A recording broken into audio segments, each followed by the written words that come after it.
guiding my pilgrim bark aright over life's trackless sea. Only in thee when troubles molest, when with temptation I am oppressed, there is a sweet pavilion of rest. Only, dear Lord, in thee.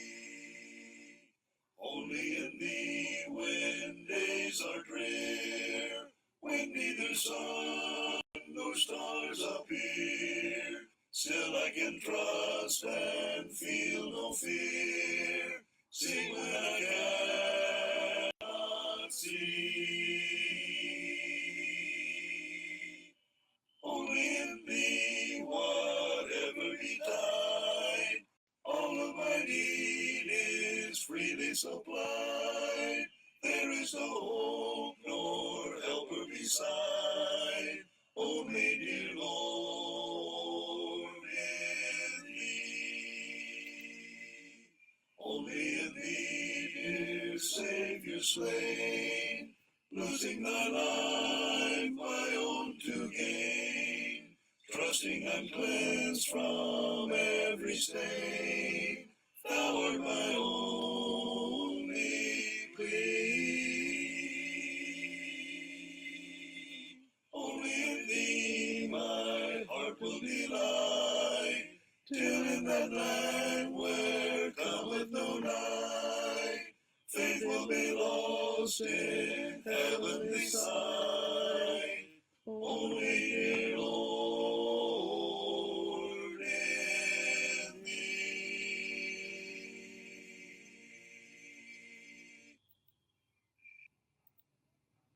Brightly beams our Father's mercy, from his light us evermore. But to us he gives the keeping of the lights along the shore. Let the lower lights be burning, send a gleam across the wave. Some poor fainting, struggling seaman, you may rescue, you may save. Dark the night of sin has settled, loud the angry billows roar. Eager eyes are watching, longing for the lights along the shore.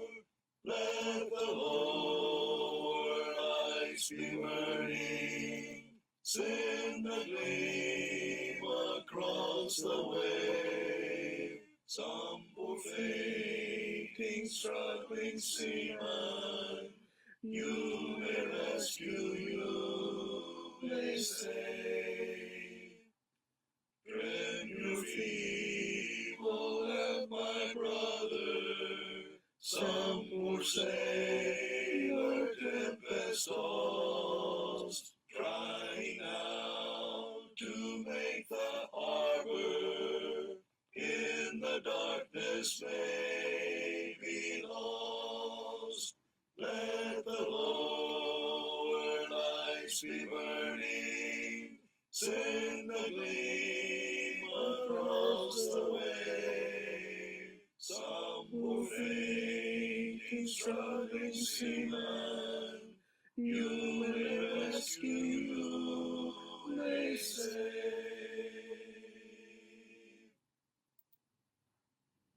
Seek ye first the kingdom of God and his righteousness,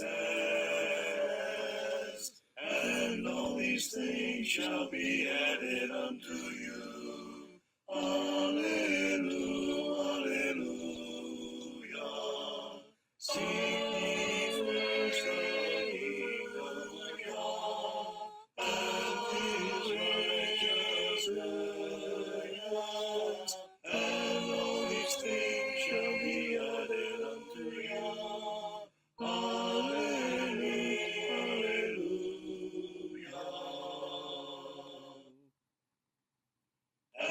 and it shall be given unto you. Seek and ye shall find. Knock and the door shall be open unto you. Alleluia, alleluia. Ask and it shall be given unto you. Seek and ye shall find. Knock and the door shall be open unto you. Alleluia, alleluia. Man shall not live by bread alone, but by every word that proceeds from the mouth of God. Alleluia, alleluia. Man shall not live by bread alone, but by alleluia that proceeds from the mouth of Yah. Alleluia.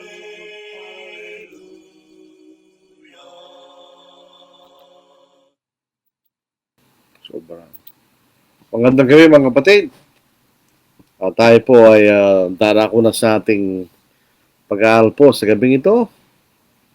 Batiin po natin ang mga kapatid sa ating mga kakabsat na imbag nga rabi kada kay amin kakabsat sa ating po mga kaigsuonan. Maayong gabi sa iyong tanan mga igsuon, sa ating mga katugangan. Diyos marahay na banggi sa iyong tugabos. At dyan po sa may Pangasinan, masanto siya labi, at si kayo namin. Diyan po sa may Carabao Island, mayad nga gabi sa iyong tanan. At dito po sa amin, may pabig kaya ko nga. Kung kayo po ay nasa Indonesia, Malaysia, salamat, malam. So ito po ang ating pag-aaral sa gabing ito ay patungkol po sa katotohanan. Ang katotohanan po ay ang magliligtas po sa atin, totoo po yun. Pero ang katotohanan din po ay sumusumpa. Truth condemns. Lalo na kung hindi natin tinatanggap ang katotohanan. Ito po ang hahatol sa atin. So ito po ang ating bibigyan pansin sa ating pag-aaral po sa gabing ito.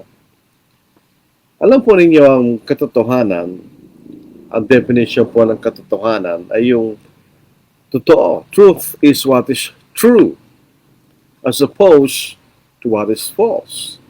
Pag sinabi natin katotohanan, ito yung totoo. Ito yung kabaligtaran ng kasinungalingan. So yun po ang ibig sabihin ng katotohanan. Sa panahon po natin ngayon, mahilig ang mga tao sa marites, mga chismosa, fake news. Hindi po totoo yun. Pag sinabi natin fake news, that is not true. That's false. Kaya nga fake news. Lalo po sa social media, wala tayong pagkakataon to verify ang ating nababasa o nakikita sa social media. In most cases, fake news. So, ang ating pag-aaralan po ngayon ay yan tungkol sa ang katotohanan po, truth condemns. Ito po ang makikita natin. Sa kasaysayan po ng tao, sa titignan natin ng kasaysayan, often, when someone finds out what is true, it condemns those who have taught what is false. Maraming mga bagay na dati tinatanggap ng mga tao. Pero hindi pala totoo. Pag nakita natin na-discover natin ng katotohanan, nasusumpa yung mga taong naniniwala sa hindi totoo. Maraming makikita natin sa kasaysayan ng tao. Halimbawa, noong unang panahon, siyempre, nung panahon po, wala pa mga telescope, wala pa paraan na matanaw natin ng kalangitan at sa mas eksaktong paraan. hindi pa na-discover mga telescope.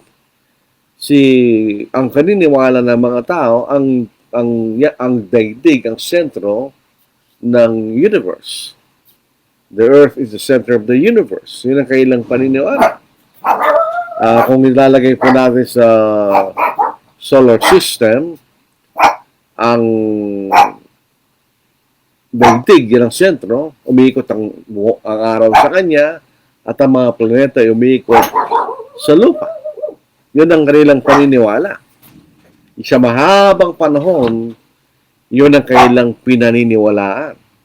Until such time na si Nicolas Copernicus, tingnan po natin ang kanyang pangalan po, kanyang eksaktong Nicolaus Copernicus, napatunayan niya na hindi pala totoo yun. Na ang sentro ng solar system ay ang araw. Yun ay nakita niya, discover niya. Pero dahil sa matagal na pinaniniwalaan na ang lupa ang sentro ng universe, hindi nila ito tinanggap. Unfortunately, pagkatapos na namatay si Copernicus, yung mga sumunod na mga siyentipiko na naniniwala sa katulad niyang paniniwala na ang araw ang sentro ng universe at hindi ang daigdig. Itong mga tao ito ay nabilanggo dahil sila lumalabag sa paniniwala na ang lupa ang sentro ng universe. Pero makikita ninyo ang katotohanan, tama si Copernicus. So it condemned those who believe that the earth is the center of the universe. Madiscover nila, hanggang kaya nakikita natin, napatunayan na, verified na ang daigdig o lupa ay umiikot sa araw. So ang araw ang sentro ng solar system, di ba? At yun na-verify, na-confirm ng mga telescope. So ano sinasabi ngayon sa mga tao dati, noong unang panahon, na naniniwala sila ng lupa ang sentro ng universe? So they are condemned dahil sila naniniwala sa isang bagay na hindi totoo. Isa pang halimbawa na makikita natin, si Magellan, bago po si Magellan ay naglakbay, papunta sa, gusto nilang ma-discover yung tinatawag na Spice Islands. Ito pa yung mga spices na mas masarap kaysa sa mga spices sa Europe. So siya yung naglakbay upang ma-discover niya kung saan yung Spice Islands. So, ang ginawa ni Magellan, siya po ay naglayag. Siya po ay dumaan sa dulo po ng Argentina. So, imbes ng dating daanan ng mga naglalakbay, pakaliwa sa Cape of Good Horn sa Africa, siya pumunta sa pakanan. Papunta sa ibaba po ng Argentina. At tumabas sa Pacific Ocean. At unfortunately, nung pumunta sa Pilipinas, siya namatay sa pangunguna ni Lapu-Lapu. Ano po? At siya namatay si Sebastian del Cano. Siya po ang nagpatuloy at nagbalik sila sa Spain. Dumaan sila sa ilalim ng Africa. So napatunayan nila na yung daigdig ay bilog. Bago po naglakbay si Magellan, ang paniniwala ng mga tao, ang daigdig ay flat. Kung ikay galing sa Mediterranean, ikaw ay mababagsak. Mauhulog ka sa angkana ng Spain. Yun ang kailang paniniwala. Pero yun po ay sinira ni Magellan. So, yung mga tao naniniwala na ang lupa ay flat, they were condemned. Sa katotohanan na ang daigdig ay bilog. Alam po natin ang daigdig ay bilog. It's confirmed. Bakit? Nung pumunta ang mga tao sa buwan for the first time, nakita nila ang Earth from the moon. At ito'y bilog. So, tama si Magellan, di ba? At mali ang kaisipan na daigdig ay flat. Mali yun. Hindi totoo yun. Kahit kaya makikita natin, hindi totoo yun. So, usually, makikita natin kapag ka isang bagay na pinaniniwalaan sa mahabang panahon ay sinisira ng katotohanan, ang mga tao hindi nila ito tatanggapin na madali. mahirap nilang tanggapin ang isang bagay na matagal nilang pinaniniwalaan kahit na ito'y napatunayan na ito ay mali. So yun po yung kahirapan ng kumisan pag nagtuturo tayo sa larangan ng pananampalataya. Kapag ka mga tao ay nalaki na at nabuhay sa isang paniniwala na kahit ito'y mali, hindi nila madaling iwanan. So, ano ang ikatanungan po natin? Ano yung katotohanan sa larangan ng pananampalataya? What is truth in the religious realm? Ano yung katotohanan sa larangan ng relihiyon o pananampalataya? Hindi po ito sa opinion ng tao, sapagkat sinasabi po ni Apostle Paul, sa karunungan ng tao, hindi nila nakita ang katotohanan. Hindi nila nakita tagpuan ang katotohanan tungkol sa kaligtasan, sa karunungan ng tao. Dito po sa 1 Corinthians chapter 1, na ating babasahin, hindi nila nakita ang katotohanan, ano po. Kahit na yung mga marurunong sa sanglibutan, sa karunungan ng sanglibutan, hindi nila nakita ang totoo. Sabi sa 1 Corinthians chapter 1, verse 20, where is the wise? Where is the scribe? Where is the disputer of this age? Has not God made foolish the wisdom of this world? For since in the wisdom of God, the world through wisdom did not know God, it pleased God through the foolishness of the message preached to save those who believe. So yung mga marunong na tao, hindi na nakita yung katotohanan. Sa larangan po ng pananampalataya o sa larangan ng kaligtasan. Ang katotohanan sa larangan po ng kaligtasan o pananampalataya ay ang salita ng Diyos. The truth in the religious realm is the Word of God, ang salita ng Diyos. Yun lamang ang katotohanan dapat natin tanggapin.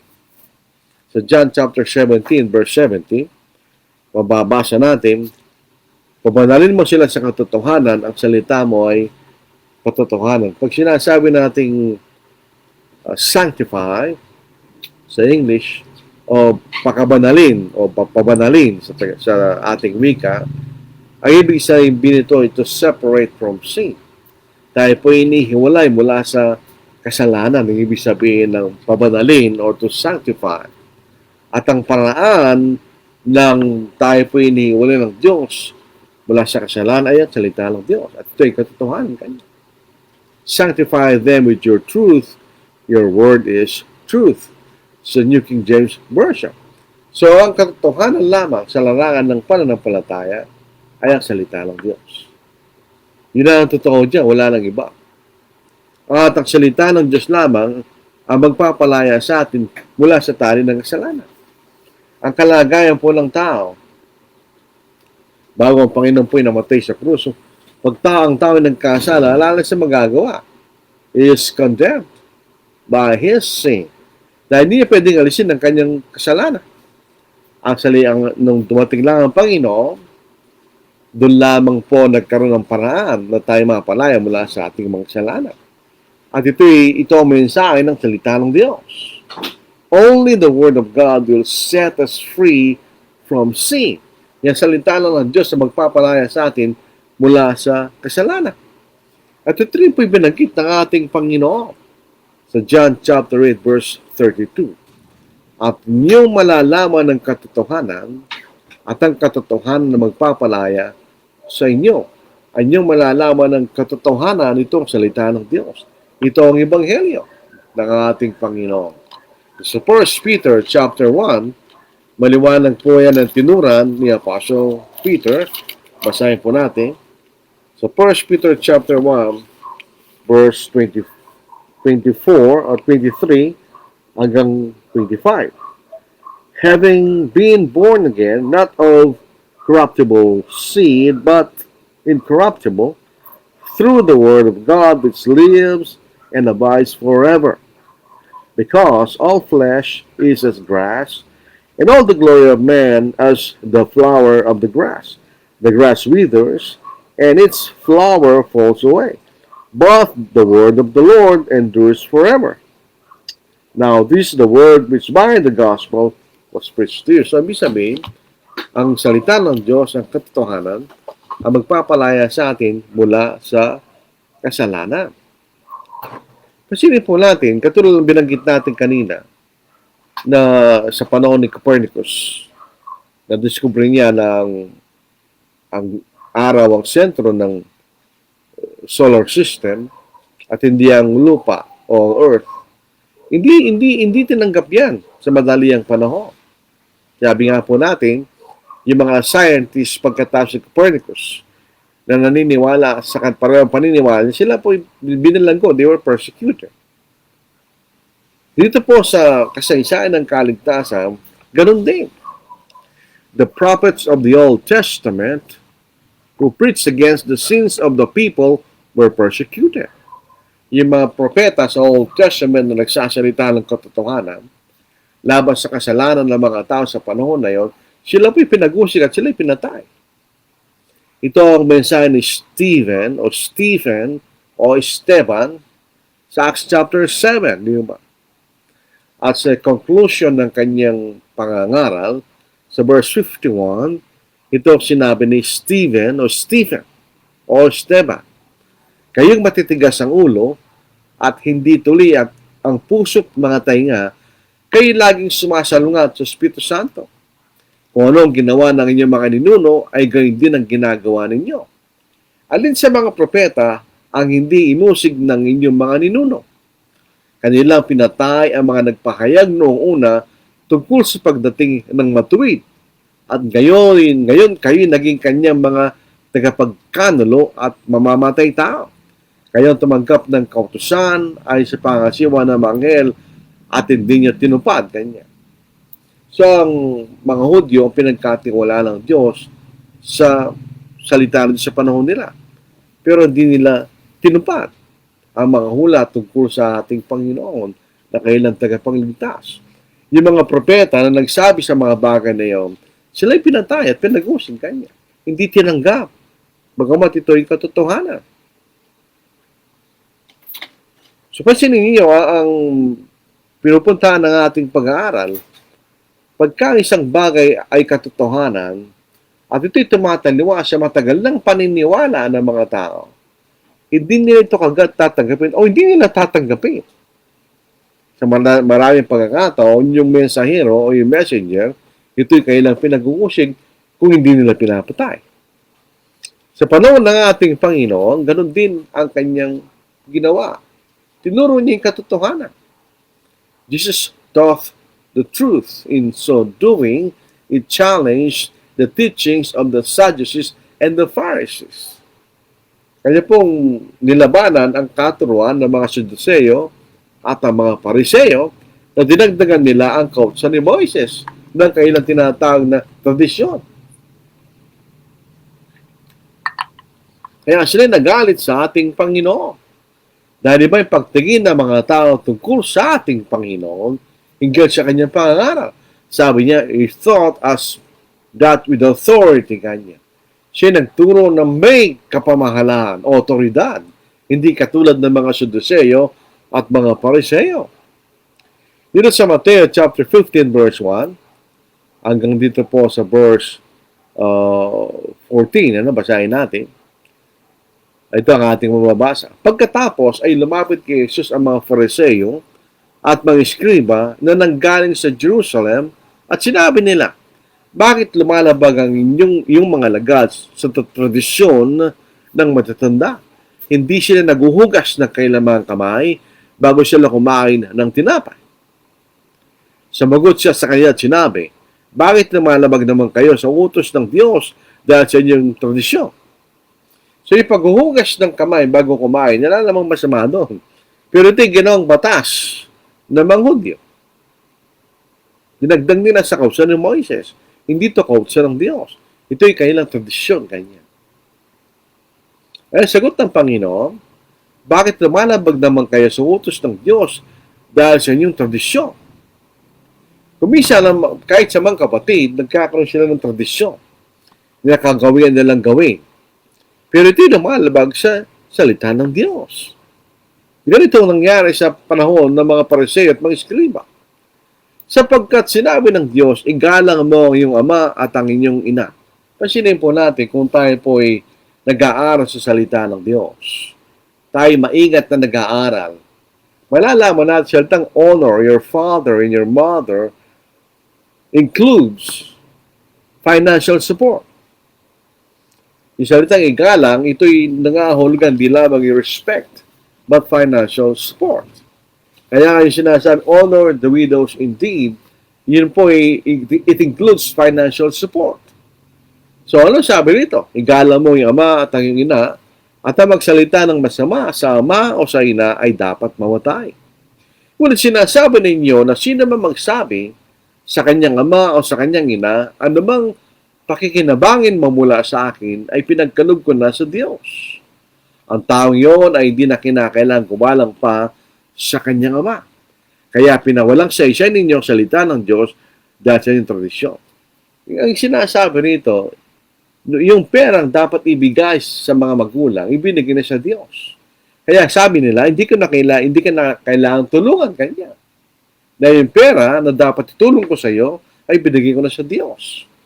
Yun ay labag sa Diyos. Pero yun ang tradisyon ng mga Pariseo at mga Eskriba kanya. Kaya pinawalang sa isa ninyong salita ng Diyos dahil sa inyong tradisyon. Kayong mga mapagkunwari. Masinin po natin. Kapag sinasabi natin tayo ay lumalakad sa katotohanan, pero gumagawa tayo ng tradisyon na labag sa katotohanan, hindi ba tayo mapag-ibabaw? We are hypocrites. Dahil gumagawa tayo ng mga bagay na hindi tinuturo ng katotohanan, kundi nakagawian lang natin. At ito'y lumalabag sa katotohanan ng Diyos. Kaya nasabi ng Panginoon, kaya pinawalang sa isa ninyong salita ng Diyos dahil sa inyong tradisyon. Pansinin niyo, yung mga propeta, hindi po sila duwag. At ang Panginoon, lalo siyang hindi duwag. Sinasabi niya kung ano yung totoo. Kayo mga pagkunwari, tama ang pinag sa inyo ni Isaias tungkol sa inyo. Nang sabihin niya, iginagalang ako ng bang ito sa kailang mga labi, ngunit ang kailang mga puso ay malayo sa akin. Bakit sinabi ng Panginoon niyo? Dahil ang pagmamahal sa Diyos ay ang pagsunod sa kanyang kautusan. Kaya, hindi sila sumunod sa kautusan ng Panginoon, kaya ang kailang mga puso ay malayo sa Diyos, kanya. At walang kabuluhan ang pagsamba nila sa akin, na itinuturo nila bilang mga aral ang mga lituntunin ng mga tao. Lituntunin ng mga tao, kanya. Pinalapit ni Jesus sa kanya mga tao, sinabi sa kanila, pakinggan ninyo ito at unawain. Hindi po makapasok sa bibig ang nagpaparumi sa tao, kundi ang lumalabas sa bibig ang nagpaparumi. Hindi pinag-uusapan rito yung physical dearth. Ang pinag-uusapan rito yung spiritual dearth. Totoo, pagka hindi ka nagugas ang papasok sa iyong bibig, germs. Hindi ito sinasabi ng Panginoon. Hindi ito nagpaparumi sa iyong kaluluwa kanya. Yung pumapasok sa iyong bibig, hindi nagpaparumi sa iyong kaluluwa, kundi lumalabas sa iyong bibig ang nagpaparumi sa iyong kaluluwa kanya. Pagkatapos ay dumating ang mga lagad at sinabi sa kanya, alam mo bang nasaktan ng mga Fariseo nang marinig nilang pananalitang ito? Kasi natamaan sila eh. Dahil ang tradisyon nila ay lumalabag sa kalooban ng Diyos. Nasaktan sila. Kaya siya pinatay. Tandaan ninyo, nagkumahanap sila ng pagkakataon na mapatay nila ang pating Panginoon. Dahil nasaktan sila sa katotohanan na tinuturo ng ating Panginoon. Ngunit sumagot sa sinabi ang bawat halamang hindi tinanim ng aking ama na nasa langit ay bubunutin. Hayaan niyo sila yung mga bulag na taga-akay, at kung ang bulag ay maakay sa bulag, kapwa rin sila mahuhulog sa hukay. It doesn't matter kung marami ang mga tao na naniniwala sa tradisyon. It doesn't matter. Hindi sila maliligtas. So, tingnan ninyo, yung ating Panginoon, sinyalis ang kamalian ng mga Udyo sa panahon niya. Dito po sa Matthew chapter 22 verse 15 hanggang sa verse 22. Pagkatapos umalis ng ang mga Pariseo at nag-uusapan nila kung paano siya mabibitag sa kanyang pananalita. Kaya sinugod nila ang kailang mga lagad sa kanya kasama ng mga Herodiano na nagsasabi, Guro, alam namin ikaw ay tapat at itinuturo mo ang daan ng Diyos ayon sa katotohanan at wala kang pinapanigang sinaman sapagkat di ka nagtatangi ng tao. Sabihin mo nga sa amin, ano sa palagay mo, matuto mag-buwis kay Cesar o hindi? Ang background po nito, ang kautusan ni Moises ay isang theocracy. In other words, ang civil law at ang religious law ay magkasama lang. Yung tithing, yun ang buwis ng mga Hudyo sa kailang pamahalaan ng mga Hudyo. So, tanong nila rito, ngunit batid ni Jesus ang kailang kasamaan. At sinabi, bakit niyo ako sinusubok mga mapagkunwari? Ipakita niyo sa akin ang salaping pambuwis. At dinala sa kanya ang isang denaryo. Sinabi niya sa kanila, kaninong larawan ito at ang nakasulat? Sinabi niya sa kanya, kay Cesar. Pagkatapos ay sinabi niya sa kanila, kaya ibigay niyo kay Cesar ang kay Cesar at sa Diyos ang sa Diyos. Na marinig nila ito'y namangha sila, kaya lang iniwan siya at sila umalis. Wala silang masabi laban sa Panginoon. Naghahanap sila ng butas para mabutasan nila ang ating Panginoon. Dito sa Matthew chapter 22 verse 23, nang araw ding iyon ay lumapit kay Jesus sa mga Saduceo na nagsasabing walang pagkabuhay na maguli. At kaya tinanong siya, meron po modernong paniniwalang ganyan. Yung naniniwala sa tinatawag na annihilationism. Annihilationism. Na pagka ay hindi ligtas, pag namatay ka, hindi ka na mabuhay na maguli. At later on, sa pangangaral ni Apostle Paul, sa 1 Corinthians chapter 15, may mga tao sa Corinto na maaaring katulad ng mga Saduceo na naniniwala walang pagkabuhay na maguli. Kanya. Sa verse 24, na sinasabi, Guro, sinabi ni Moises, kung mamamatay ang isang tao na walang anak, pakakasalan ng kanyang kapatid na lalaki ang asawa niya at magkakaroon ng mga anak para sa kanyang kapatid na lalaki. Ngayon, meron sa aming 7 magkakapatid na lalaki, nag-asawa ang panganay siya namatay, sapagkat siya nagkaroon ng anak, ay iniwan niya ang kanyang asawa sa kanyang kapatid na lalaki. Ngayon naman nangyari sa ikalawa, sa ikatlong, sa ikapito. At sa kauli-hulihan ang sa lahat ay namatay ang babae. Ayon po sa kautusan ni Moises, ang isang lalaki na may asawa, kinakailangan sa magkaroon ng binhi. Kung namatay ang isang lalaki na walang binhi, yung pinakamalapit na kamag-anak, ang ahalili sa kanya bilang asawa ng kanyang byuda. Eh, ang tanong dito, 7 beses nag-asawa yung babae. Kanina siya maging asawa sa langit kanya. Sa verse 28. Kaya sa muling pagkabuhay, alin sa 7 maging asawa ng babae? Yabang siya na pangasawa din ng lahat.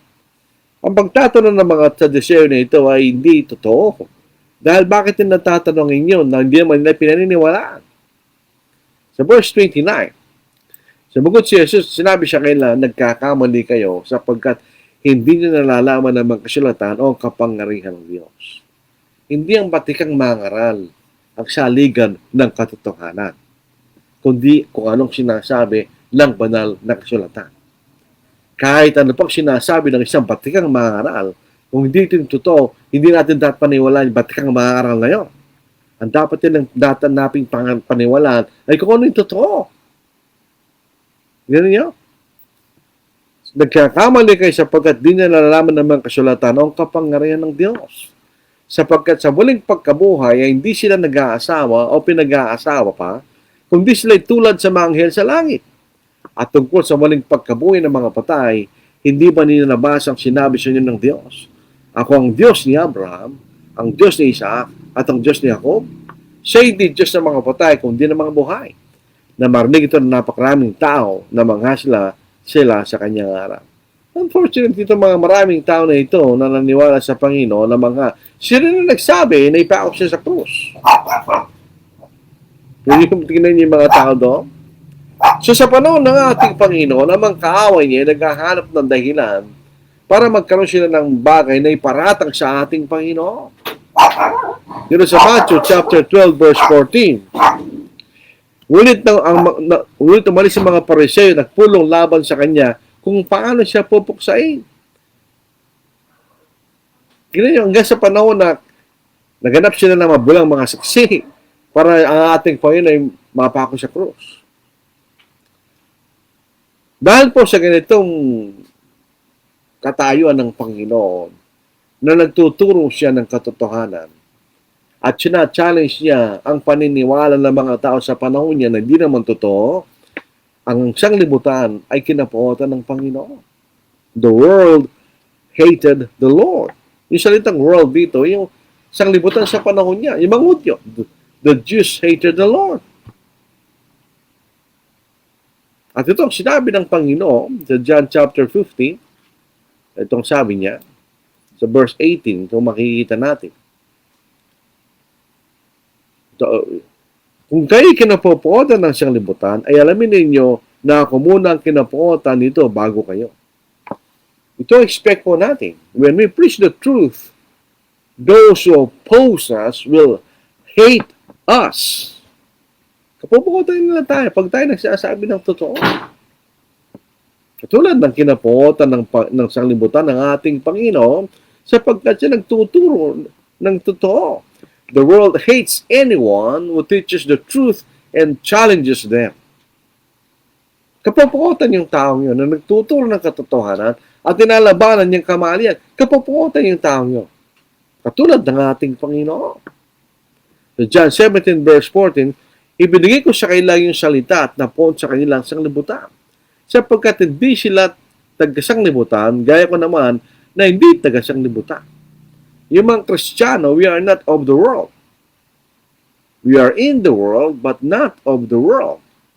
When we challenge what the world teaches, the world will hate us. Katulad ng ating Panginoon. Tandaan po natin yun. Kung tayo man naginip na ang sanglibutan ay mamahalin tayo, kung tinuturo natin ng katotohanan, it will not happen unless you compromise with the world. Pero if you stand for the truth, ay may kailangan kapupuotan ka ng sanglibutan. Those who reject the truth already condemned. Kapag tinakwil natin ang totoo, you are already condemned. Kaya tayo po mga Kristiyano, lalo ng mga mangaral, isipin ninyo anong kalagayan natin. Do we believe the truth or not? Kapag pinipilit natin ang tradisyon na kagawian at pinapantay natin sa salita, we are already condemned. Hindi natin mararamdaman yan sa panahon na ito. Mararamdaman pagdating ng Panginoon. You'll be condemned. Tingnan ninyo, sa Matthew chapter 7, itong mga sinasabi ng mga taong ito ipinagutos ng Panginoon sa isang panahon. Basahin natin. Sa Matthew chapter 7, verse 21 hanggang verse 23. Not everyone who says to me, Lord, Lord, shall enter the kingdom of heaven, but he who does the will of my Father in heaven. Many will say to me in that day, Lord, Lord, have we not prophesied in your name, cast out demons in your name, and done many wonders in your name? Tingnan nyo itong miracles. Well, yun ang ibig sabihin ng wonders. Casting out demons or prophesying, yung po'y iniutos ng Panginoon during the time na hindi pa naipahayag sa kabuuan ng salita ng Diyos. Nung naihayag na sa kabuuan ng salita ng Diyos, na wala na yung mga yun.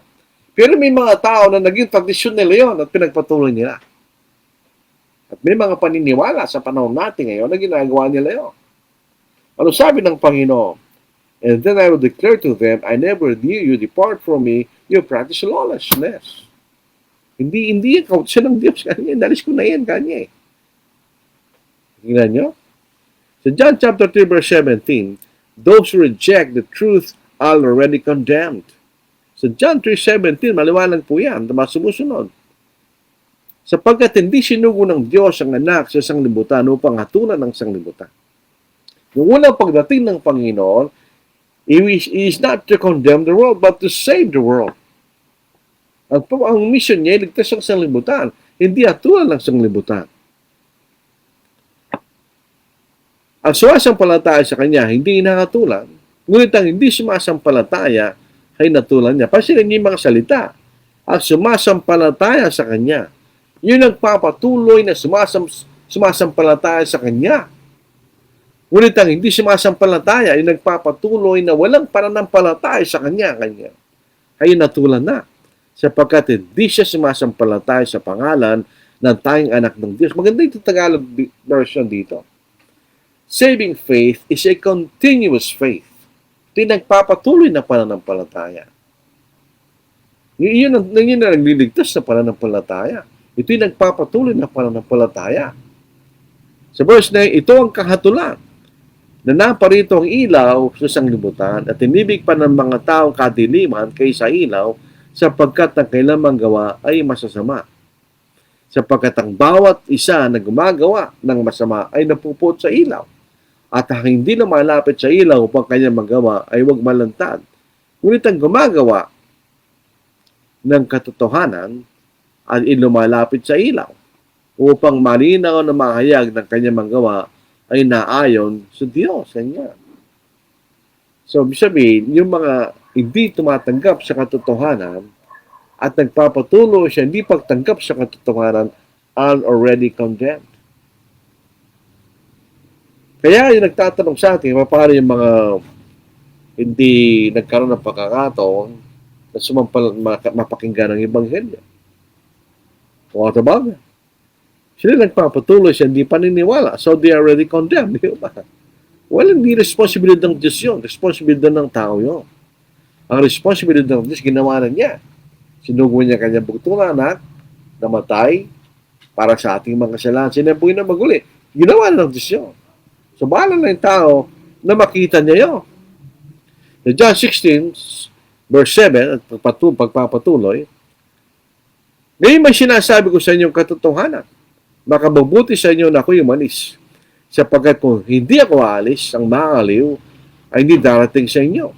Ngunit kung ako'y umalis at siya'y susuguin ko sa inyo, at pagdating niya, kanyang susumbatan ang sanglibutan dahil sa kasalanan, sa katwiran, at sa kahatulan.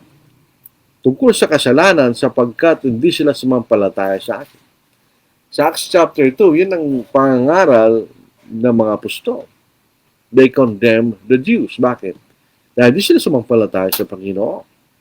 Tungkol sa katwiran, sapagkat kayo pupunta sama at dinala niyo ako makikita. Ito ang katwiran, ang ating Panginoon pumunta sa langit. At kanyang dinala ang kanyang ahin ng dugo na kanyang inihain sa langit. Na ito'y maging basyan ng pagpapatawad sa ating mga kasalanan. At tungkol sa katuran, sapagkat ang Panginoon sa libot ay natulan na.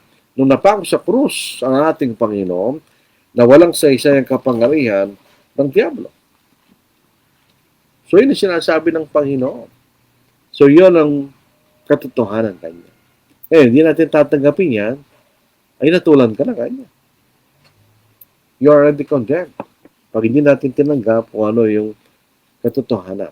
Dito po sa 2 Thessalonians, chapter 1, verse 7, hanggang dito sa verse 11, at kayo mga pinahihirapan ay bigyan ng kapahingaan kasama namin sa pagkapahayag ng Panginoong Yesus mula sa langit na kasama ng kanyang mga makapangyarihang. Yung mga Kristiyano ay pinahihirapan nung panahon na yun dahil sa kailang pananampalataya. Pag tayo tumatayo sa katotohanan, meron pag-uusig na darating sa atin. Na nasa nagliliyab na apoy na magbibigay ng parusa sa mga hindi kumilala sa Diyos at sa mga hindi sumusunod sa Ebanghelyo ng ating Panginoong Yesus. Kasi ninyo ang mga salita, hindi kumikilala kanya o patuloy na hindi kumikilala. Hindi sumusunod o patuloy hindi sumusunod. Ito'y parusa. Ang mga ito'y tatanggap ng kaparusang wala hanggang pagkapusa at palalayasin sa harapan ng Panginoon at mula sa kalalatian ng kanyang kalakasan, siya sabi sa atin. Yung sinasabi rito sa unang Thessalonica, ano po? At kapag ka dumating siya sa araw na iyon, nung paglalatin sa kanyang mga banal, at kamangahan ng lahat ng mga sumasampalataya, sapagkat ang aming patutukusan niyo ay pinaniwala. Dahil dito'y lagi namin dinadalangin kayo na kayo ariin ng ating Diyos na karapat-dapat sa pagkatawag sa inyo at tuparin ang bawat hangarin sa kabutihan at gawa ng pananampalataya na may kapangyarihan. upang ang pangalan ng ating Panginoon Jesus ay lalatin sa inyo at kaysa niya ay sabihan ng ating Diyos at ng Panginoong Jesucristo. So yung mga hindi tumanggap sa katotohanan at di patuloy tumatanggap sa katotohanan at patuloy hindi sumusunod sa Diyos at di kumikilala sa ating Panginoon, they are already condemned. At yung nagtuturo ng kamalian are already condemned. So dito tayo mag-ingat sa ating pagtuturo. We are not preaching to gain influence. Hindi tayo nangangaral para kilalanin tayo. Tayo nangangaral dahil gusto nating may pakilala kung ano yung katotohanan. If you are preaching to be supported, you're condemned. At maraming ganon. We are supported so we can preach. Hindi tayo napunta sa pangangaral para tayo mama. That's not the point. Ang binibigyan ng support ang mga mangaral para makapangaral sila. Hindi na kailangan magtrabaho. Ito makikita natin mga aral na nagsipagyaman sa pangangaral. Hindi sila yayaman kung magtatrabaho sila sa labas. Lalo kung wala lamang hindi naman sila nakapag-aral. Di ba? Yung mga nagtuturong kamalian are likewise condemned. Kanya, sa Galatians 1:8. Subalit kahit kami sa anghel mula sa langit ang mangaral sa inyo ng ebanghelyo na iba sa aming pinapangaral sa inyo ay aasang sumpain. Ito po, mabaksik na pananalita ito, anghel mula sa langit. O kahit apostol na ganyan. Kung mangaral ng ebanghelyo na iba sa pinangaral o yung iba sa ebanghelyo ng ating Panginoon, siya masusumpain. So magturo tayo ibang ebanghelyo, susumpain tayo. Kahit sabihin pa natin 99% katotohanan, 1% mali, hindi ka pa rin susumpain. Sa 2 John 9, makita natin, ang sino bang lumalampas at hindi nananatili sa aral ng Kristo ay hindi kinoroon ng Diyos. Ang nananatili sa aral ay kinoroon ng Ama at gayon din ng Anak. Kung saan niya dumating ang sino man at di dalang aral na ito, huwag niyong tanggapin sa inyong bahay, huwag niyo siyang batiin. Sapagkat ang mamabati sa kanya ay nakikibahagi sa kanyang masasamang gawaan. So, hindi tayo pwedeng magturo ng mali. Hindi rin tayo pwedeng tumanggap ng mga tao nagtuturo ng mali. Kinakailangan manatili tayo sa aral ng ating Panginoon. Dito sa Acts chapter 20 verse 28. Ingatan ninyo ang inyong sarili at ang buong kawan sa kailan nilagay kayo ng Espiritu Santo ng mga tagapangasiwa upang pangalagaan yung iglesia ng Diyos na binili niya ng kanyang sariling dugo. Alam ko na pag-alis ko, ipapasok sa kaligitan ninyo ang mabangis na asang gubat na walang patawad sa kawang. At dito sa mga kasamahan din, sa inyo rin kasamahan, so tingnan ninyo. Kamisa ng mga mismong Kristiyano ang pinanggagaling ng mali. Hindi lang galing sa labas. Unfortunately, galing din sa loob kanya. Ito sinasabi ni Apostle Paul. At alam ko na pag-alis kayo, papasok sa kaligitan ninyo ang mababangis na asong gubat na walang patawad sa kawan. At pinita mula sa inyo ring kasamahan ang mga tamang sasalita ng bagay na lihis upang kita ng mga lagad na sumusunod sa kanila. Kaya't kayo'y maging handa at alalahanin niyo sa loob ng 3 taon ay hindi na tumigil sa gabi at araw ng pagbibigay bawala na may pagluha sa bawat isa. Kayo'y pinagkatiwala sa Diyos at sa salita ng kanyang biyaya na makapagpapatibay sa inyo at makapagbibigay sa inyo ng mana kasama ng lahat ng mga ginawang banal. Ang salita ng Diyos yun. Hindi banal, batikang mangangaral. Salita ng Diyos yun. Yung makapagpapatibay lang sa atin at makapagliligtas sa atin. Hindi siya batikang mangangaral o sino man, tao. Kundi ang salita ng Diyos. Yan ang sinasabi ni Apostle Paul, di ba? Warning po niya yun eh. Ang katotohanan, tayong ilaw lang sa sanglibutan. Sa pamagitan natin, ay makikita ng tao ang katotohanan upang sila rin ay maniwala sa katotohanan. So, kung ano ating ipinakikita, yun ay mahalaga. Kung ano ang tunay nating pamumuhay, ayon sa ating pananampalataya, yun ang nakikita ng tao. Sa Matthew chapter 5, verse 12 po ninyo, kahit na yung mga bagay na tama, Halimbawa, yung tinatawag na benevolence, church benevolence, tama po yun eh. Mag-ingat din po tayo sa paggamit ng mga bagay na yun. Dahil kumisan, baka iba makita ng isang libutan. Maganda sa church. Kasi maraming benevolence dito. Ang isang bagay na mabuti ay ginagawa sa maling paraan. At ito'y magkakaroon ng maling kaisipan sa mga hindi Kristiyano. Sa Matthew 5 verse 14, kayong ilaw ng isang libutan, ang isang lungsod na nakatayo sa ibabaw ng isang burol ay hindi maitatago. Hindi niya sinisindihan ng isang ilawan at nilalagay sa ilalim ng isang takalan, kundi sa talagang patungan at nagbibigay ng liwanag sa lahat ng nasa bahay. Paliwanagin ninyo kayo ng inyong ilaw sa harap ng mga tao upang makita nilang yung mabuting gawa at tulatin nila ang iyong ama. Hindi po ito pangbabaw o hypocrisy sinasabi ng Panginoon. Yung tunay na pananampalataya na nakikita sa ating pamumuhay. Kaya tayo naging ilaw ng siyang libutan. Kumbaga, ang Diyos ang araw. Ang kanyang liwanag ay nagre-reflect sa atin at nakikita ng mga tao. Parang tayo ay buwan. So, ang buwan nagre-reflect ng ilaw galing sa araw at yung mga tao sa lupa nakikita nilang buwan. Parang ganun ang sinasabi dito ng ating Panginoon. Dito po sa 2 Timothy chapter 4 verse 2. Sa pamagitan natin, pangangalan ng salita ng Diyos. Sa ating pagsusumikap na ito'y may pangaral, ito magliligtas sa mga tao. Ipangaral mong salita, magsikap ka sa kapanahunan at sa di kapanahunan. Magtuwid ka, manaway ka, mangaral ka na may buong pagtsatsaga at pagtuturo. Sapagkat darating ang panahon na hindi nila matitiis ang wastong aral, kundi sa pagkakaroon nila ng makakating tainga, ay mag-iipon sila para sa kailang sarili na manggurong ayon sa kailang sariling pagnanasa at tatalikod sa pakikinig sa katotohanan ng kailang mga tainga at babaling sa makatang isip.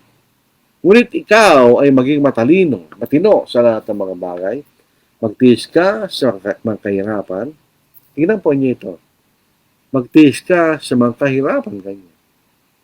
So in other words, ang pangangaral ng Ebanghelyo ay hindi siyang kumbinyenteng paraan ng pamumuhay. Kumisan tayo dadalas ng kahirapan kanya. Gampanan mo ang gawain ng isang ebangelista, ganapin mong lubos ang iyong ministeryo. So ito sinasabi sa atin. So, kung tayo mangaral, we have to preach the gospel. Kung may nakikinig sa mga tao sa ating pangaral, mangaral tayo. Kung hindi siya nakikinig, mangaral pa rin tayo. Pag itong paraan ng maligtas yung mga tao. Kumisan ng mga mangaral, ang tinuturo nila para sa sumaya yung mga nakikinig kung anong gusto yung mapakinggan. That's not preaching the gospel. That's entertainment. And preaching the gospel is not entertainment. Ako nakikita kong mangaral, nagpapatawa lang, nakakainis pakinggan yun. Hindi yan. Nakita ba yung Panginoon, nagbibiro na siya nangangaral? Nakita ba yung si Apostle Paul na nagbibiro sa kanyang mga sulat? Hindi pagbibiro sa salita ng pangalan, salita ng Diyos. It's a serious business. So, we have to preach the truth because we believe the truth. Ang ating pinapangaral, yung ating pinaniniwalaan. Kaya kung kayo naniniwala, ginagawa niyo isang bagay na mali, yun ang pinaniniwalaan nyo. Minsan may isang kapatid na pinunakot siya dahil sa kailang ginagawa na wala sa Biblia. Ang sabi niya, hindi ko naman tinuturo yung kanya. Ba't yung ginagawa?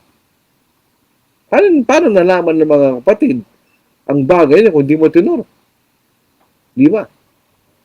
Kaya yun ang iyong tinuturo dahil yun yung pinaniniwalaan. Kaya yun ang ginagawa ninyo dahil yun yung pinaniniwalaan kanya. Dito sa 2 Corinthians chapter 4, verse 11 and verse 1, ano po? Hanggang verse 11, mahaba po ito.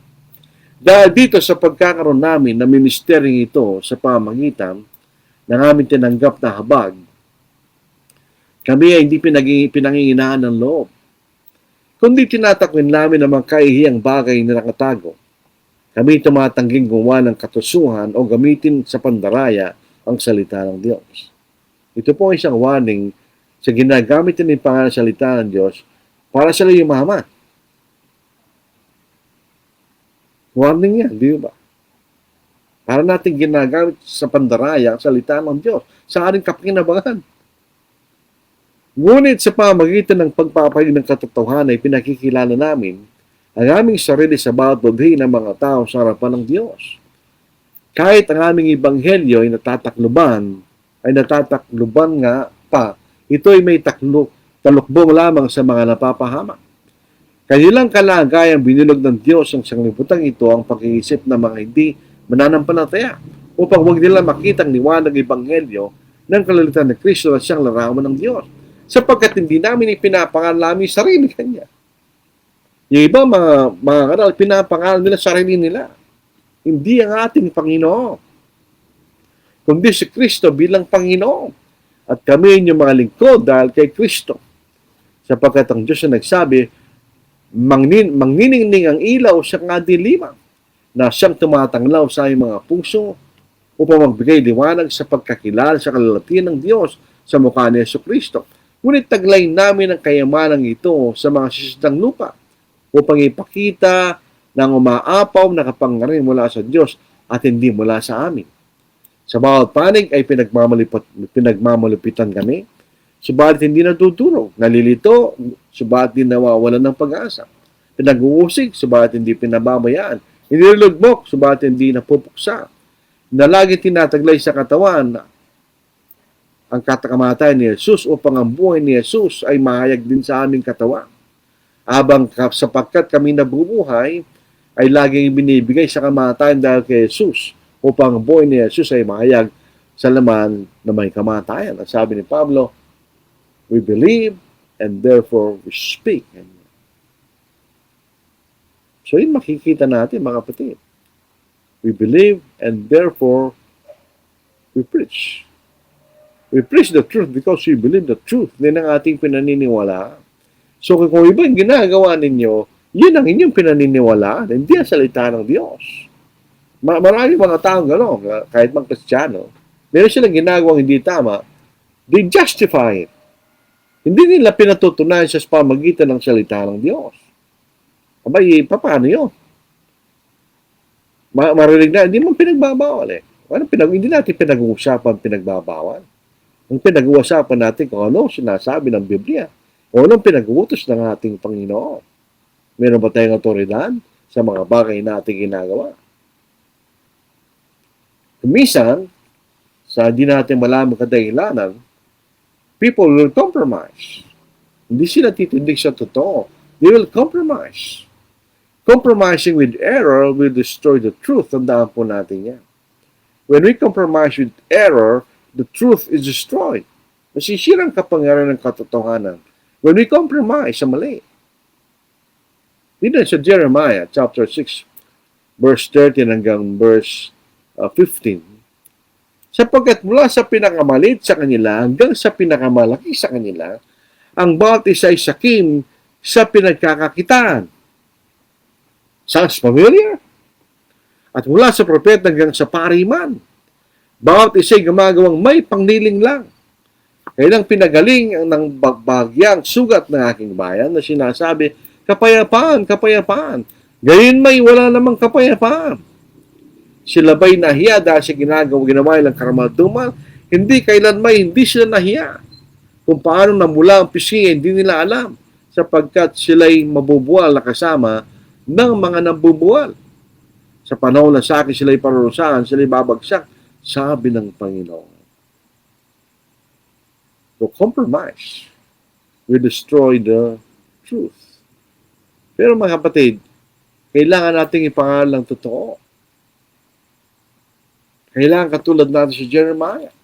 Hindi matiis, na hindi turo kung ano yung katotohanan. Sa Jeremiah chapter 20 verse 7, there is fire in Jeremiah's bones.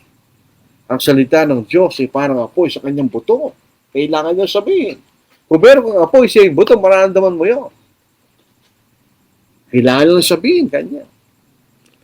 Sa Jeremiah chapter 10 verse 7, mga sumusunod, O Panginoon, dinaya mo ako, ako'y nadaya. Mas malakas ka kaysa akin at nanaig ka. Ako'y naging katatawanan buong araw. tinutuya ako ng bawat isa. Sapagkat tuwi ko'y magsasalita, sumisigaw ako. Isinisigaw ko karaasan, pagkawasak. Sapagkat ang salita ng Panginoon naging pagkutya at kadustahan sa akin sa bawat araw. Sino bang kumukutya? Kay Jeremiah, ang kanyang mga kababayan. At kung aking sasabihin, hindi ko na siya babanggitin o magsasalita pa sa kanyang pangalan, waring sa aking puso may nag-aalam na apoy na nakakulong sa aking mga buto. At ako'y pagod na sa kapipigil dito at hindi ko makaya sapagkat narinig ko ang marami na bumubulong. Ang kilabot ay nasa lahat ng panig. Batikusin natin siya. Ang wika ng lahat na lahat kong mga kaibigan na nagmamatyag sa aking pagkabagsak. Marahil siya'y madadaya. Kung madadayag natin siya at ay makaganti sa kanya. Ngunit ang Panginoon ay kasama ko. Gaya ng siyang kinatatakutan mandirigma. Kaya't ang mga musik sa akin ay matitisod. Hindi nila ako madadaig. Sila'y lubhang mapapahiya sapagkat sila hindi magtatagumpay kanya. Pero si Jeremiah, bakit sinabing ako'y dinaya mo? Sabi niya sa Panginoon. Sapagkat ang Panginoon nagsabi sa kanya, di ba? Siya'y tinawag na maging propeta. Ika'y magiging malakas na kutang lungsod na may kutang malakas, kanya. So, napagod si Jeremiah sa pangangal sa mga taong matigas ang ulo kanya. At siya'y pinagsasalita ng masama. Gusto nilang mabagsak si Jeremiah dahil sa pagtuturo niya ng katotohanan. Gusto na niyang tigilan ang pangaral ng katotohanan. Pero hindi niya mapigil kanya. Kung tayo po ay may katotohanan, mahalagang bagay dapat natin sabihin, hindi natin kahit mapagpigil ng ating sarili. Lalo isang mensahe na mahalaga. Higit na mahalaga, kundi ang kahalagahan, mahalagang mensahe ng kaligtasan, di ba? Ito ang problema ng kasalanan. Pag tayo nagpatuloy sa maling kaisipan at maling layunin ng pangangaral, dating araw, ang ating pandaraya, hindi mo na manaramdaman. Titigas na ang iyong puso. At ikaw'y matututong mag-compromise ng mali para mapanatili mo ang iyong marangyang kalagayan, katulad ng bansang Israel. Dito sa Hebrews chapter 3. Dito po sa verse 13. But exhort one another daily, while it is called today, lest any of you be hardened through the deceitfulness of sin. Yun po ang evolution o yan ang paglago ng kasalanan. Titigas ang iyong puso at di mo na maramdaman na ikay nagkakasala. Truth condemns. And so it is not unexpected that those who oppose the truth will hate us. Whether the world o kahit sa ating sariling mga kapatid sa pananampalataya. When we stand and preach the truth, they will hate us. Tandaan po natin yan. Truth will condemn. Totoo po, ang totohan magliligtas. Yes, but if you oppose the truth will condemn you. Yan makikita natin. So ito po ang ating mensahe sa gabing ito, mga kapatid. Truth condemns. Pag hindi natin tinanggap. Truth condemns if you oppose the truth. Truth condemns if we compromise with error. Truth condemns if we will fall silent at di tayo mangangaral at hindi pakita ang salita ng Diyos. So maraming salamat po sa inyong pakikinig po sa gabing ito. So maraming salamat sa mga nakinig. Maraming salamat din sa hindi nakinig. Anyway, ang Panginoon dating sa araw ng pag-uwom, papaatulan tayo sa mga bagay na ating ginawa at di ginawa. Makita natin.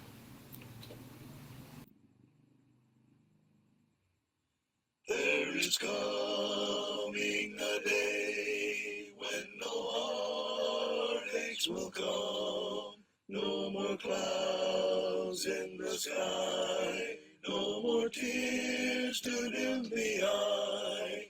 All is peace forevermore on that happy golden distant shore. What a day, glorious day, that will be, will be. What a day that will be, when my Jesus I shall see, and I look upon his face, the one who saved me by his grace, when he takes me by the hand and leads me through the promised land. What a day, glorious day, that will be, will be. There'll be no sorrow there, no more burdens to bear, no more sickness, no more pain, no more parting over there, and forever I will be with the one who died for me. What a day, glorious day, that will be, will be. What a day that will be, when my Jesus I shall see, and I look upon his face, the one who saved me by his grace, when he takes me by the hand and leads me through the promised land. What a day, glorious day, that will be, will be. What a day that will be, when my Jesus I shall see, and I look upon his face, the one who saved me by his grace, when he takes me by the hand and leads me through the promised land. What a day, glorious day, that will be.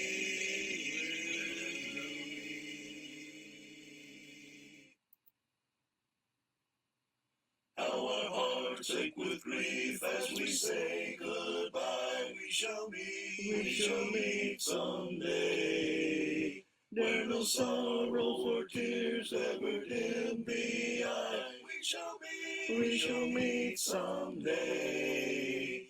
We shall meet where no storm clouds gather. We shall meet someday, by the river of life, sparkling cool and clear. We shall meet someday. When we've all crossed the stream with its rolling tide, we shall meet someday. In the city of rest on the other side, we shall meet someday. We shall meet where the storm clouds gather. We shall meet someday, by the river of life, sparkling cool and clear. We shall meet someday. What a glorious thought as we say goodbye. We shall meet someday, in the beautiful home that's prepared on high. We shall meet someday. We shall meet where the storm clouds gather. We shall meet someday, by the river of life, sparkling cool and clear. We shall meet someday.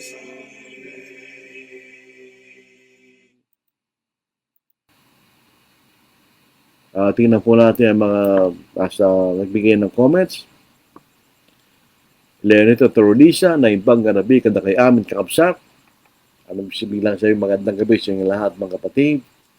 Ray Lagas Kalibatike, good evening kakabsat. Sabi rito, magandang gabi mga kapatid. Bilbert J. Mark, good evening po. Robert Sapini, blessed evening po. Rafael Ortiz, good evening po sa ating lahat. Jen Bautista, good evening. Elazar Bonbuenga, Diyos, maraming nabanggi sa mga tugang ko kay Kristo. Sabi niyo, gandang gabi sa mga kapatid ko kay Kristo. Bikulaan po yan. Samuel Graneta, good evening, brethren. Godson Samagel Gaba, good evening, brethren. Sa kasalukuyan po ay naglalakbay si CB Balbin sa mga kasama niya, si Kita Organ, etc. Basically, sila nagtuturo ng pag-aawitan. Ganda po yan, sapagkat ang awitan po ay bahagi ng pagpupuri. Tandaan po natin yan. Pero mahalaga pa rin ang pangangaral. Tandaan natin sapagkat ang pangangaral ng paraan ng pagliligtas na binigay sa atin ng Diyos. Yan ang pinili ng Diyos. So, ang pag-aawitan, bahagi ng ating pagpupuri, patulad ng panalangin, etc. Kung ating ma-improve ang ating pag-aawitan, pagpupuri, so very good. Pero tandaan natin, dalawang bagay po yan, ang ating physical na pag-aawitan at ang ating mga puso habang tayo maawit. Pampanlabas lang po ang ating kagalingan tulad ng iba. At mali naman ang ating itinuturo, hindi tayo mali. It's a balance na dapat natin tingnan. So maganda po yung effort na yan. Sana lumawig pa ang ganong klaseng pagtuturo ng tamang pag-aawit. Actually, ang ating pag-aawitan ay Western form of singing. Hindi natin alam ang paraan ng pag-aawitan ng mga apostolo, mga Kristiyano noong first century. Hindi natin alam. Hindi ko na kahit hindi certain, hindi katulad ng ating pag-aawitan, di ba? So, yung paraan po ng ating pag-aawitan is just a mere expedient. Tandaan natin yan. Yung pagkaroon natin ng harmony, yan ay Western form of singing. At hindi natin alam kung paano ginawang pag-aawitan ng mga unang Kristiyano. Hindi natin alam. So, yung style ng ating aawit is just mere expedient. Tandaan natin yun. Pero maganda pa rin tayo po ay umasenso sa paraan ng ating pag-aawit. So, marami salamat po sa inyong pakikinig. Balance po ang ating pangangarap. Tandaan po natin. Hindi pwede sabihin na puro lang tayo bumabati. Hindi naman. Sa mga nakaraang unang mensahe po natin nung Lunes, hindi naman po yung mabaksik na pangangaral. It should be a balanced preaching, katulad ng balanced diet. Hindi naman pwede puro walang lasa ng ating pinangangaral, walang kagat ng nila. Kailangan balance po yan. So, balanced preaching. Balanced diet. So, tayo po ay kasamantalang hiwalay sa pamamagitan ng panalangin. Amang Diyos Ama na makapangyarihan sa lahat na aming ginagalang, aming pinupuri. Bigyan niyo kami ng karunungan, O Diyos, na maituro namin ang iyong kalooban, ang iyong salita, upang may pakilala namin sa paraan na maunawaan at may kilala ng mga nakikinig ang iyong kalooban. Bigyan niyo kami ng katatagan ng aming paninindigan, O Diyos. Katatangan sa aming pagsasalita. Bigyan yung karunungan sa paraan na aming pangangaral. Hindi po namin ibig, O Diyos, na itanyag ang aming mga sarili. Kundi itanyag ka namin, O Diyos, bilang Diyos na dapat namin purihin, regalang at sundin. Ipapaslahan po kami sa aming Panginoon na iniwan niyang karangyaan at karangal ng langit. Nagpakababa, nagtutulad sa amin at naging masunod sa kamatayan sa krus. Para magkaroon po kami ng pag-aasa ng kaligtasan sa pamagitan ng iyong pagpapatawad, sa pamagitan ng dugo ng aming Panginoon. Kami rin po ay nagpapasalamat sa Espiritu Santo na nagpahing ng itong dakilang mensahe ng kaligtasan at ito'y naipahayag at napatunayan ng Diyos. Ama, kami po ay humingi ng patawaran sa inyo, Diyos, sa aming mga pagkakamali na aming ginagawa. Dinadalangin po namin ang mga kapatid na may karawagan, na hindi tumitindig sa katotohanan. Sa mga kapatid na hindi kaligtasan ang tinitingnan, sana magbago po ang kailang kaisipan ng Diyos. Kaya sana ay magkaparangon ng kaisipan na aming paningin ay sa langit. Ang takalang inendihan niyo sa amin sa tirahan ng mga pakilan na.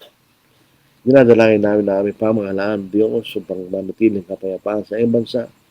Kung magpatuloy kami na may katiwasayan at kapayapaan at magpatuloy kami ng paglilingkod sa inyo, Diyos. Ama, bigyan niyo kami ng kapahingahan sa gabing ito upang magkaroon kami ng kalakasan ng pangatawan sa araw ng bukas. At ang mga bagay tayo may ining, takilang pangalan sa Kristo na Panginoon. Maraming salamat po mga kapatid. God bless. Take care.